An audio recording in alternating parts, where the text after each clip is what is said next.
Bismillahirrahmanirrahim. Assalamu alaikum, dear viewers. A 2 minutes motivational inspirational story part 13. आ, ये बहुत अच्छी कहानी है कि अहमद एक 10th क्लास में लड़का था। उसके 5 भाई थे। अच्छा, एक दिन हुआ ये कि सुबह ही सुबह ना संडे था, उनके फादर ने कहा भाई आज मेरा दिल कर रहा है मैं चिकड़ चने खाऊं। अहमद बड़ा खुश हुआ, उसके भाई भी जो है ना अपने अपने तौर पर खुश हुए। अहमद ने जनाब जल्दी से बाइक निकाली और जनाब चल पड़ा सुबह ही सुबह अर्ली इन द मॉर्निंग।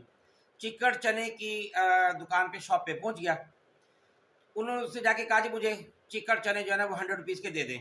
उसने कहा भाई अभी तो थोड़ा सा देर है, वेट कर लो। उन्होंने कहा कितना देर? उनका 1 घंटा लग जाएगा। कहा चलो मैं वेट कर लेता हूँ। अच्छा, थोड़ी थोड़ी देर बाद 10-15 मिनट फिर पूछते भाई चिकड़ चने नहीं आए, चिकड़ चने नहीं आए।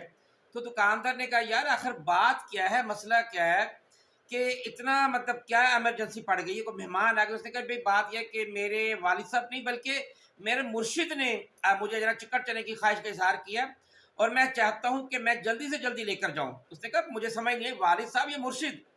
उसने कहा भाई वालिद साहब ही तो मेरे मुर्शिद हैं। मुर्शिद वो होता है जो सीधा रास्ता दिखाए, और मेरे वालिद से ज़्यादा सीधा रास्ता मुझे कौन दिखा सकता है?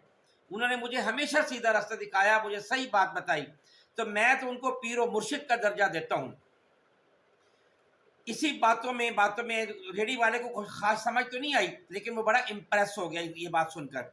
एनी और चिकड़ चने आ गए। अहमद ने चिकड़ चने लिए और जनाब घर रवाना हो गया।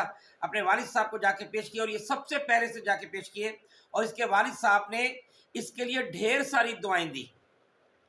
तो इसका मतलब इस स्टोरी से ये नतीजा निकलता है कि जो हमारे वालिद है ना वो हमारे लिए टॉप हैसियत रखते हैं। हमारे पीरो मुर्शिद भी वही हैं, हमारे रहबर भी वही हैं, हमारे रहनुमा भी वही हैं।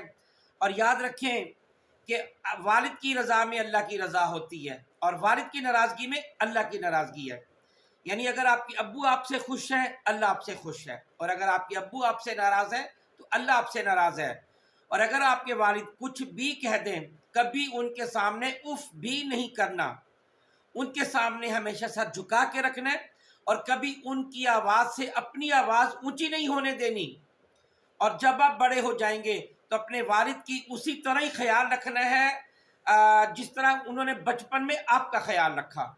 बहुत शुक्रिया। अस्सलाम वालेकुम वरहमतुल्लाहि वबरकातुहू।